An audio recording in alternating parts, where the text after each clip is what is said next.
Good morning, dears. Geography already we completed lesson 2 for last term itself, but we didn't take that lesson for summative assessment 1. So, I already informed you that geography lesson 2 will be taken for summative 2. Along with lesson 2, today I am going to start lesson 4 in geography. Okay, the topic is agriculture. In your book, it is given in page number 38. Those who are having your books can take the book and listen this video along with the book. So you all know that agriculture is the main source of income that we earn in our country.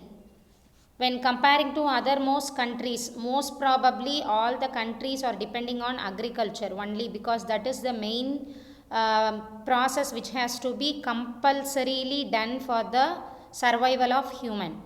Not only human, all the living organisms. Okay. So agriculture is very, very important. How it is important in our country and what all the categories are there in farming, that's what we are going to see in this lesson. Okay. So agriculture is a primary activity. Primary, you know the meaning of primary. Very, very important, and we can't omit that. Okay. So agriculture is a primary activity. It includes growing crops, fruits, vegetables, flowers, and rearing of livestock. Not only growing plants is agriculture. Growing and rearing animals for their milk, leather, and etc. That is also farming. Okay, yeah. So 50% of persons are engaged in agriculture activity. Whichever the country you compare, also most probably more than 50% of people will be there only in the work of agriculture. Okay, if we compare India, in India 2/3 of India's population is still dependent on agriculture. So out of 3, 2, so the major portion of India's people population is still they are depending towards agriculture. Mostly they might grow for their own purpose, or else they will grow to marketing that. Okay.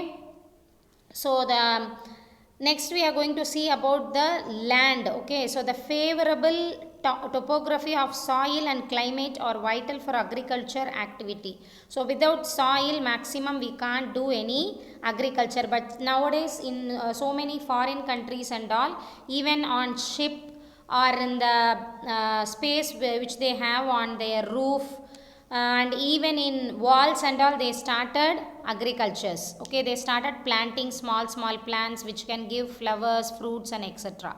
So in this way the world is moving towards forward in agriculture. So but still now soil is considered to be the main source for agriculture. So the land on which the crops are grown is known as arable land. Okay. So arable land means, what is the meaning of arable land? Means the soil which has the capacity or which is capable for the growth of crops is known as arable. So that type of land is known as arable land. If you see the next page, a map is given. Out in this world map, if you see, in all the continents, in some places alone there is the color of green color.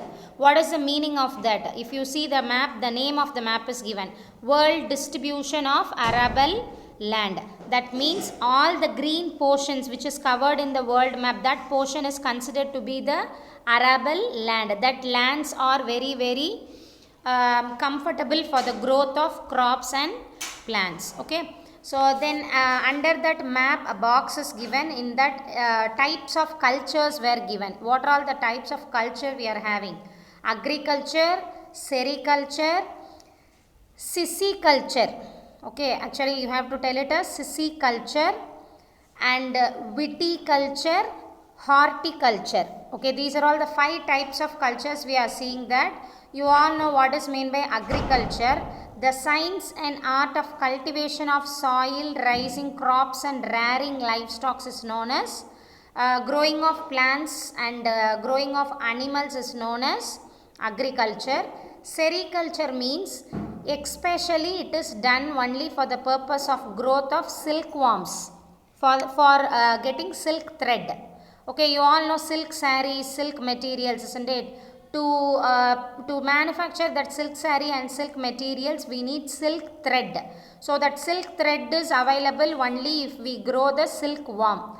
You know what is meant by silkworm? If that, it will be like worm which is before butterfly we will have, isn't it? So likewise it will be when it is building a nest over its body by means of its saliva. Okay, that saliva, when it is days go on, it will become like a silk thread. Okay, so for that purpose only they are growing the silkworm, and the process of silkworm growing is known as sericulture.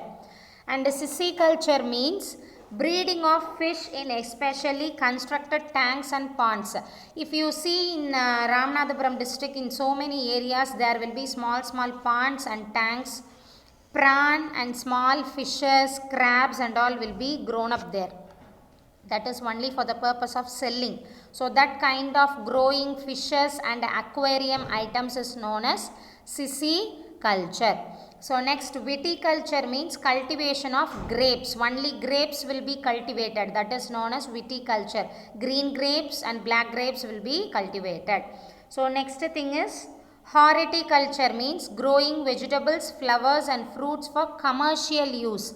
Commercial use. So you can ask me, then what is the difference between agriculture and horticulture? There is a major difference. In agriculture, even though the plants and animals has been grown also, in some cases they may grow only for their personal use alone. They may not always sell everything. They will take it in for their personal use also.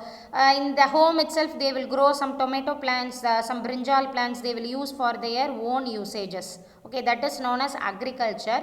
But intentionally it has been grown only for the purpose of selling in the market, means that is known as horticulture. It is you can ask me then also what is the differences there, means in agriculture sometimes we may follow the method of organic agriculture. What is meant by organic agriculture means, for agriculture actually we need so many items. I will show you, it is given in the next page. See, if you see this picture, it is given clearly.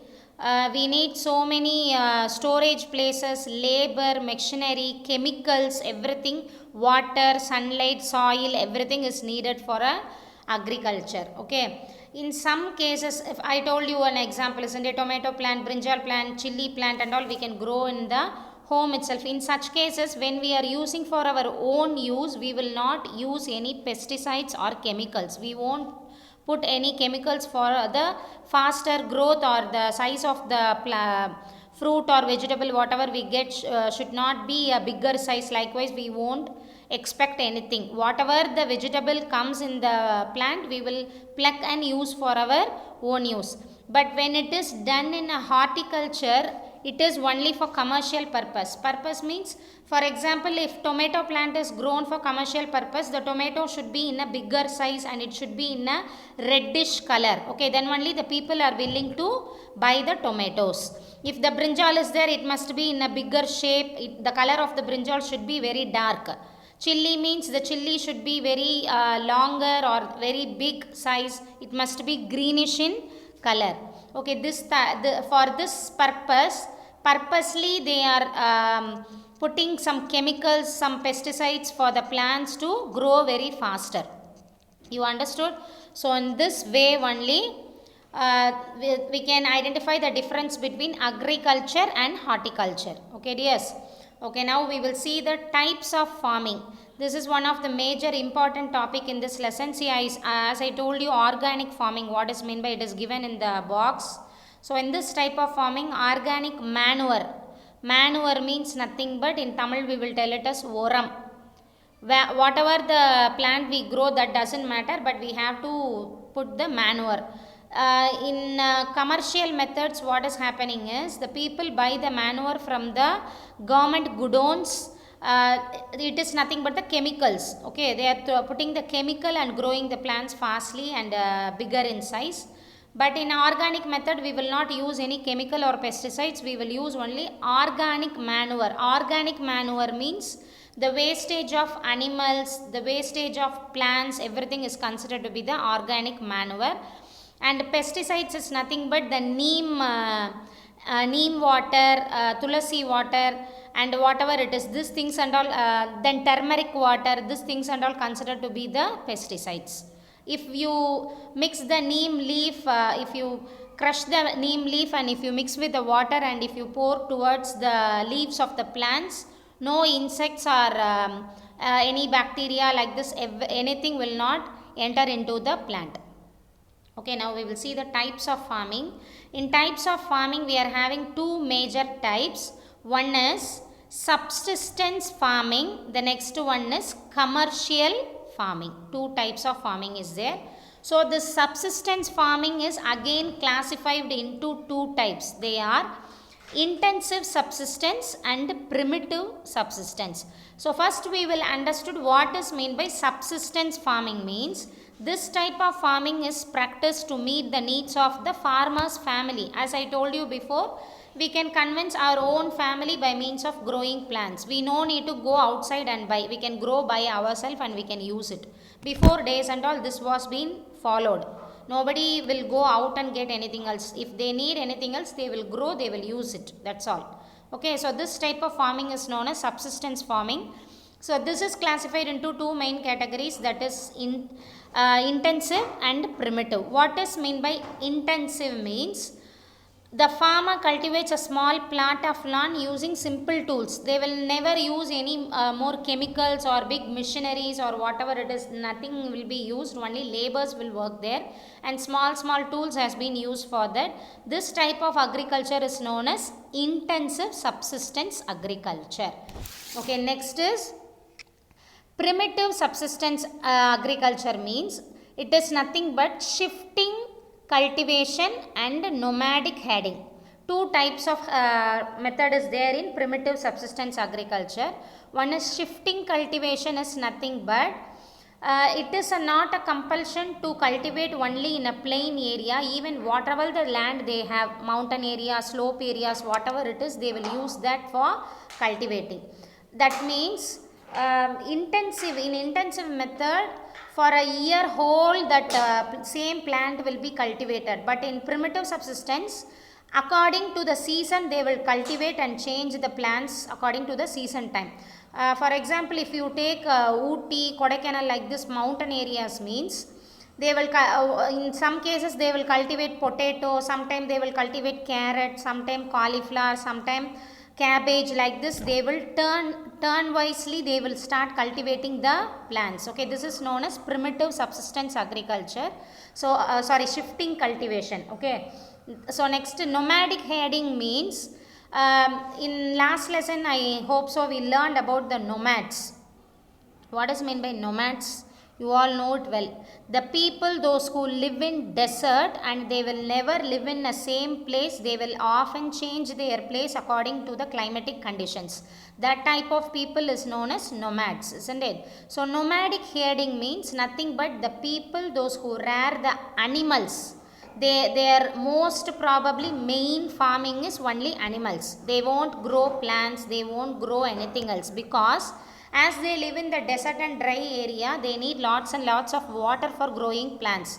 They can't buy water, isn't it? So for that purpose, what they do is they rear animals like goat, camel, pig, cow, whatever it is, they grow and they use their milk, skin, leather, teeth, everything, whatever it is, they use for their money making. This type of herding is known as nomadic herding. So primitive substances is classified into two categories, shifting cultivation and nomadic herding. Is it clear? Okay, next, last one, the second major type of farming is commercial farming. I already told you the difference between ordinary farming and commercial farming. Commercial farming is nothing but mainly cultivated only for the purpose of marketing. They won't use that things for their own usage. They will only market it and sell towards the market.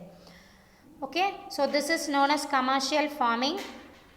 And here It is an opposite version of subsistence farming. In subsistence farming, maximum we will use only labors, we won't use machineries, and most probably chemicals, pesticides will not be used. So but in commercial farming we will always use the most probably use machineries for cultivating, for cropping, everything we will use machineries, and maximum labors will be less here. Okay, so this type of farming is known as commercial farming. With this, I will wind up today's class. Remaining some more pages are there to complete. I will complete it in the next class.